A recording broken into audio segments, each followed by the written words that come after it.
정말 우리 친구들이 오늘 고백한 것처럼 내가 하나님의 자녀로 살아가는 거, 이것이 정말 행복이다.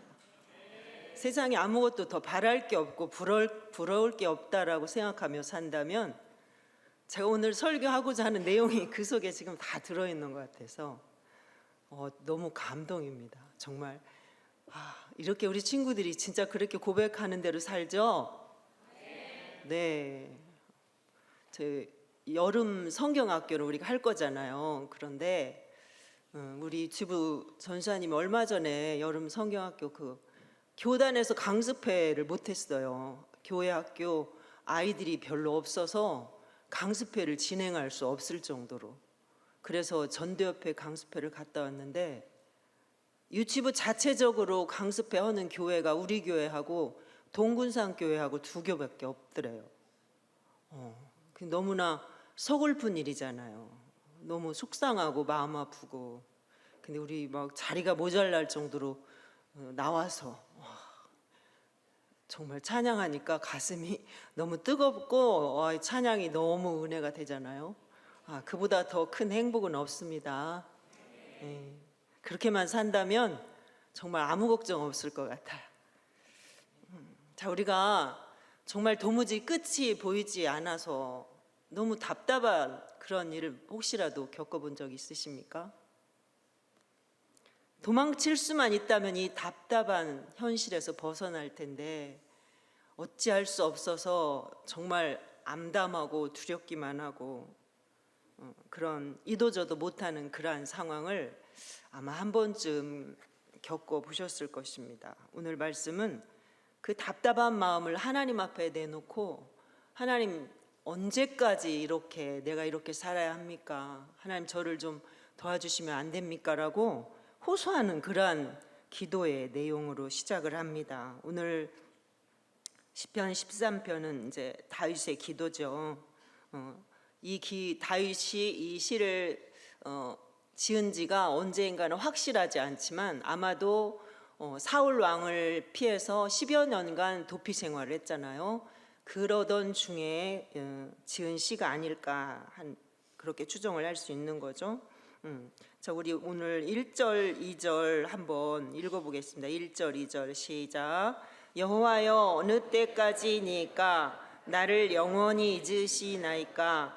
주의 얼굴을 나에게서 어느 때까지 숨기시겠나이까? 나의 영혼이 번민하고 종일토록 마음에 근심하기를 어느 때까지 하오며, 내 원수가 나를 치며 자랑하기를 어느 때까지 하리이까? 아멘. 자, 두 절 말씀에서 주여 어느 때까지, 언제까지 이 말이 4번이나 반복되고 있습니다. 얼마나 지금 다윗이 정말 답답하고 하나님께서 나를 잊어버린 것 같은 그러한 느낌, 하나님께서 나를 도망다니는 것 같은 그러한 느낌, 그래서 너무나 두렵고 답답하고 어찌할 바를 모르는 그러한 절박함이 오늘 기도에 담겨 있습니다. 다윗은 하나님을 계속 찾아다니는데 하나님은 계속 다윗을 피해 다니는 것 같은 느낌, 그런 느낌인 거죠. 주의 얼굴이라는 말은 인간을 향하신 하나님의 관심과 사랑과 또 하나님의 은혜와 이런 모든 것들이 담겨 있는 그런 표현이라고 할 수 있죠. 그래서 하나님께서 나를 피해 다니니까, 하나님이 그 얼굴을 숨기신다, 하나님의 나를 피해 다니시니까 어떻게 할 수가 없어서, 하나님 왜 나를 피해서 그렇게 하나님은 도망 다니십니까? 거꾸로 된 거죠. 우리가 하나님을 도망 다닐 때 있잖아요, 하나님을 피해서. 그런데 다윗은 지금 하나님께서 나를 이렇게 피해 다닌다라고 생각한 거죠. 나에게 아무런 관심도 베풀지 않으시고 관심도 가지지 않으시고 은혜도 베푸시지 않으니까 내가 도무지 살 수가 없다라고 그렇게 탄식하고 있는 거죠. 그런데 하나님이 실제로 그렇게 다윗을 피해 다니고 하나님이 숨으시는 걸까요? 자기 처지가 너무나 고통스럽다 보니까 그렇게 하나님이 나를 버리신 것처럼 느껴졌던 것이죠. 자, 성도들 가운데도 그런 경우가 있습니다. 하나님께서 왜 나에게 그러실까요? 난 지금 죽을 것 같이 힘든데 하나님은 왜 나를 모른 채 하고 계시는 걸까요? 하나님은 진짜 나를 사랑하시기는 하는 걸까요? 이렇게 저한테 물으면 제가 바로 대답할 말이 없습니다. 왜냐하면 그분의 답답하고 너무나 힘든 그 처지가 제가 다 알고 있으니까 뭐라고 대답하기가 쉽지 않죠. 근데 오늘 말씀을 보면 하나님께서 실제로 그러시는 것이 아니라 우리의 힘든 현실이, 우리의 상황이 너무 힘들다 보니까 하나님께서 그렇게 나를 피해 다니시고 나를 내버려 두는 것 같고 하나님께서 나를 어떤 궁지로 몰아넣는 것 같은 그러한 생각이 드는 거죠. 그렇게 느껴지는 것이죠. 자, 예수님께서 십자가에 달리셨을 때 어떻게 하셨어요? 예수님이 정말 하나님을 향해서 탄식하신 말씀이 있습니다. 엘리 엘리 라마 사박다니. 무슨 말이에요? 나의 하나님 어찌하여 나를 버리셨나이까. 예수님이 얼마나 고통스러우셨으면 하나님, 나의 하나님 어찌하여 어째서 나를 버리셨습니까? 예수님 그렇게 탄식하셨죠. 근데 예수님을 하나님이 정말 버리신 걸까요? 하나님이 예수님을 버리셔서 예수님이 그 고통을 당하고 계시는 건가요? 하나님은 하나님의 뜻을 이루셔야 하기 때문에 예수님의 그 처절한 모습, 너무나도 고통스러운 모습, 그 비참한 모습을 보면서도 예수님을 바라보시기만 할 뿐이었던 거죠. 우리가 정말 힘들 때에 하나님도 힘드시다는 걸 여러분 기억을 하시기 바랍니다. 하나님의 사랑하는 자녀들이 너무나 힘들고 고통스러운데 하나님이 어찌 기쁘시겠습니까? 하나님 그 모습 보시면서 아무렇지도 않으시겠습니까? 우리가 다 하나님의 성품으로 지어진 하나님의 백성들인데 우리의 마음이 그럴 때 하나님 아버지의 마음도 똑같으실 거잖아요. 자, 여기 2절에 보면 나의 영혼이 번민하고 종일토록 마음에 근심하기를 어느 때까지 하오며 내 원수가 나를 치며 자랑하기를 어느 때까지 하리까 이러죠. 쉬운 성경에서는 언제까지 내가 걱정해야 합니까? 언제까지 내가 날마다 슬퍼해야 합니까? 언제까지 원수가 나를 보고 우쭐대도록 그렇게 한단 말입니까? 라고 그렇게 번역을 하고 있습니다. 그만큼 다윗이 지금 절박하고 처절한 상황에 놓여 있는 것을 짐작할 수가 있죠. 지금까지 어렵게 정말 버텨왔는데 앞으로 얼마나 더 참아야 하나님께서 나를 구원하러 오실 것인지 보이지 않으니까 정말 답답하고 너무나도 답답하고 두려운 그 심정이 잘 드러나 있는 거죠. 사망의 물결이 목까지 차올라서 조금만 더 있으면 그 불에 잠식될 것 같은 그러한 절박한 상황에서 하나님 얼마나 더 제가 오래 기다려야 됩니까? 라고 절규하듯이 다윗이 지금 기도하고 있습니다. 사실 하나님과의 단절은 성도에게 있어서 가장 절망적인 거죠. 예수님이 하나님 앞에 왜 나를 버리셨느냐고 그렇게 고백하셨을까요? 하나님과의 관계가 끊어진 것 같은, 하나님이 나를 보고 계시지 않는 것 같은 그런 답답함, 그런 마음들이 들어있겠죠.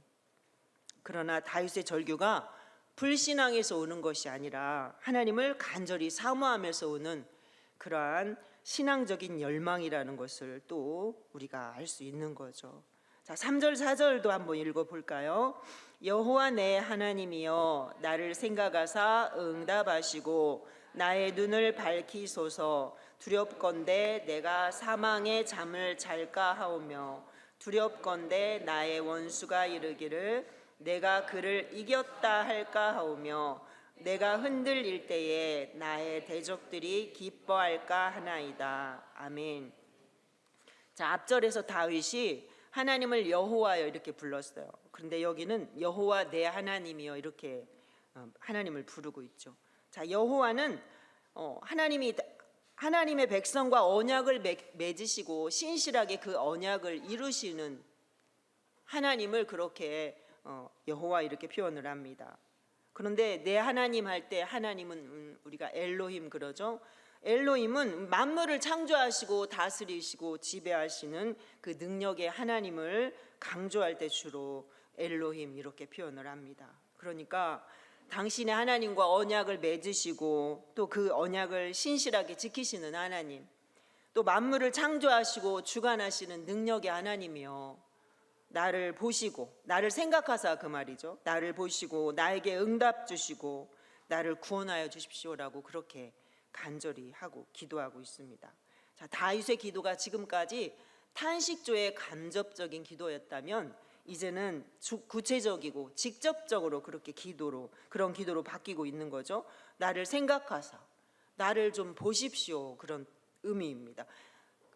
성경 모든 성경, 쉬운 성경, 우리말 성경, 뭐 공동번역 이런 번역에 다 그렇게 나와 있더라고요. 나를 보시고, 나를 생각하사, 그거는 나를 보시고 이렇게 또 응답하시고 눈을 밝히소서. 그러니까 하나님의 구원하심을 보게 해주시라는 거예요. 내가 기력이 떨어져서 나의 기력을 좀 회복시켜 주십시오라는 의미도 있지만 하나님께서 구원하셔서 그 하나님의 놀라운 구원을 내 눈으로 볼 수 있게 해달라고 그렇게 직접적으로 구체적으로 그렇게 기도하고 있습니다. 자, 사망의 잠은 뭘까요? 사망은 육체적인 죽음을 말하죠. 그런데 육체적인 죽음뿐만 아니라 내가 영적으로 다운돼 가지고 내가 혹시 신앙이 흔들려서 내 원수가 혹시 나를 유혹할 때에, 나를 괴롭힐 때에 내가 너무나 지치고 힘들어서 그냥 쓰러져 버리면 어떻게 하느냐, 이제 그런 의미가 들어있다고 할 수 있겠죠. 그러니까 결국 다윗은 자신의 힘으로 할 수 없는, 어쩔 수 없는 원수들을 하나님의 능력으로 물리쳐 주실 것을 지금 하나님께 간절히 호소하고 있는 것입니다. 자, 다윗이 이렇게 하나님이 자신이 어려운 심정을, 나의 어려운 사정을 아시고 내 이 어려운 일에 하나님이 적극적으로 개입해 주셔서 그렇게 해 주실 것을 다윗이 믿고 있는 거죠. 가장 어려운 순간에 얼굴을 숨기시는 것처럼 여겨졌던 하나님에 대해서 이제 다윗이 나의 하나님이라고 이렇게 부를 수 있었던 것은 하나님에 대한 굳은 신뢰가 있었기 때문이죠. 자, 4절에 두렵건대 나의 원수가 이르기를, 이렇게 말하죠. 내가 그를 이겼다 할까오며 내가 흔들릴 때 나의 대적들이 기뻐할까나이다. 다윗은 지금 불의한 자들이 승리함으로 이렇게 하나님의 영광을 가릴 것에 대한 그러한 마음의 두려움이 있는 거예요. 내가 너무 힘들기 때문에, 내가 맨날 도망 다니고 다윗을 피해 다녀야 하기 때문에 얼마나 힘들겠어요. 그러나 그것 때문이 아니라 나의 원수들이 나를 넘어뜨려서 내가 이겼다, 우리가 이겼다 이렇게 할까 두렵다라는 거예요. 하나님의 영광이 가려질 것이, 내가 신뢰하는 하나님, 내가 사랑하는 하나님, 나를 지극히 사랑하시는 그 하나님께서 혹시라도 원수들에 의해서 나 때문에 하나님이 욕을 보실까, 욕을 당하실까, 그것이 더 마음 아프고 두렵다고 이렇게 지금 고백하고 있습니다. 자, 우리 예수 믿는 성도들은 어떤 문제에 부딪혔을 때 나 개인의 문제 때문도 중요하지만 그것뿐만 아니라 하나님께서 나 때문에 혹시 예수님이 욕먹지 않을까, 하나님의 영광이 가려지지 않을까, 우리 평안교회가 그래도 내가 평안교회 직분자인데 나 때문에 혹여라도 평안교회가 욕되지 않을까, 이런 것 때문에 우리가 더 그런 것들을 신경 써야 된다라고 생각이 듭니다. 자, 우리 5절 6절도 한번 읽어볼까요? 나는 오직 주의 사랑을 의지하여 싸우니 나의 마음은 주의 구원을 기뻐하리이다. 내가 여호와를 찬송하리니 이는 주께서 내게 은덕을 베푸심이다. 아멘. 자, 다윗의 기도가 이제 지금까지와는 완전히 다른 분위기로 바뀌었죠. 이제 절망의 터널에서 빠져나와서 구원의 확신으로 인해서 하나님께 기쁨의 찬양을 올려드리고 있습니다. 다윗의 시를 보면 항상 그렇죠. 그 다윗의 시, 이런 시들을 비탄시 이렇게 말하거든요.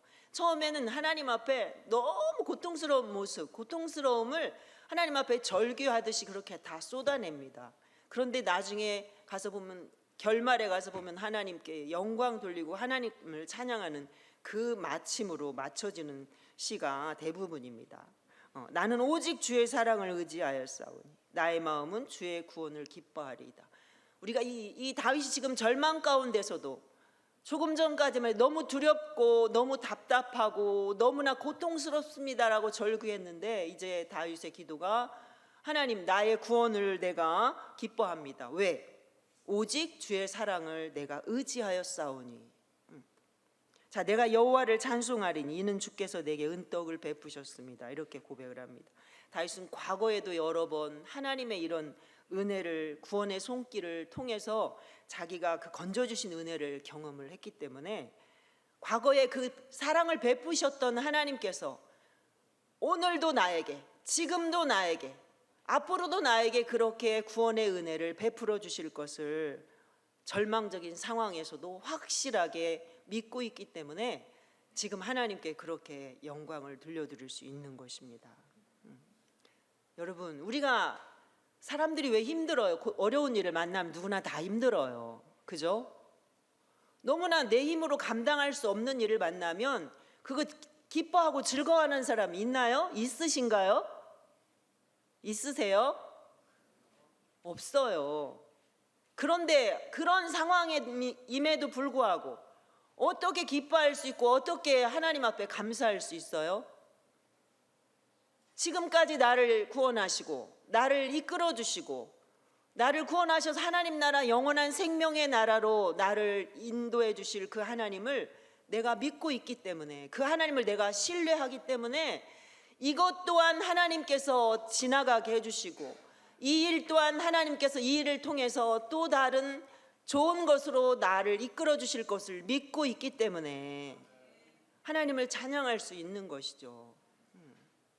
그런데 많은 경우에 우리가 우리 눈앞에 펼쳐진 현실만을 바라보기 때문에 사람들이 금방 쓰러질 것 같은, 금방 죽을 것 같은, 나 죽을 것만 같아요, 나 이대로 조금만 더 가면 나 죽을 것 같아요, 이렇게 말을 하죠. 죽을 것 같을지라도 죽어야 안 죽어요? 죽을 것 같은 거예요. 아까 처음에 2절에 나왔잖아요. 그렇게 느껴지는 거예요. 죽을 것 같이 느껴지는 거예요. 하나님이 나를 등을 대고 하나님이 저쪽만 바라보고 계시는 것 같고 하나님이 점점점 나를 떠나서 멀리 도망가시는 것 같고 그건 같은 거지 그러시는 게 아니라는 거죠. 자, 다윗의 위대함이 어디 있어요? 다윗의 위대함은 바로 하나님의 구원을 확신하는 그 신앙을 가지고 고난 가운데서도 믿음으로 주님을 바라보는 것입니다. 지금은 힘들지만, 지금 현실은 고통스럽지만, 지금은 아무것도 달라지는 게 없이 똑같지만, 상황은 변함이 없지만 믿음으로 그 하나님을 바라보기 때문에 나를 통해서 이루실 하나님의 그 일을 내가 믿음으로 바라보기 때문에 현실은 힘들어도 주님을 찬양하고 주님께 감사하고 기뻐할 수 있는 것입니다. 믿음의 사람과 믿음이 없는 사람이 같으면 되겠습니까? 달라야 되지 않아요. 자, 이것이 믿음의 능력이고 기도의 능력입니다. 자, 다윗이 어떻게 했어요? 하나님 너무 힘들어요. 나 죽을 것 같아요. 하나님 언제까지 그러실 거냐고요. 나 좀 도와달라고요. 이렇게 하다가 보니까 어때요? 하나님 그런데 내가 이게 계속되면 원수들이 나를 이겼다라고 그렇게 하면 하나님이 영광 못 받잖아요. 하다 보니까 하나님께서 원수들을 지금까지 나를 이기게 하시고 나를 지켜주신 하나님 또 이기게 하시겠구나라는 생각이 딱 드니까 하나님께 영광 찬양을 돌려드리잖아요. 현실만 바라보면 있을 수 없는 일이죠. 내 눈앞에 펼쳐진 현실만, 문제만 바라보면요 아무것도 못해요. 하나님 원망밖에 안 나와요. 나는 왜? 나는 우리 집은 왜? 우리 남편은 왜? 우리 아내는 왜? 내 직장은 왜? 이거밖에 안 나올 거잖아요. 뭘 바라봐야 되느냐는 거죠. 신실하신 하나님. 그 하나님을 바라보면요 내 앞에 펼쳐진 문제들이 아주 하찮게, 별거 아니게, 대수롭지 않게 느껴진다는 거죠.